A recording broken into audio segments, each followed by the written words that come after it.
This is a 1929 Duesenberg Model J blind quarter LaGrande Brougham.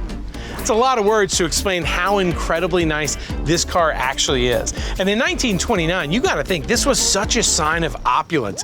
Under the hood, you had a monstrous inline 8-cylinder putting out 265 horsepower, and it sounds great.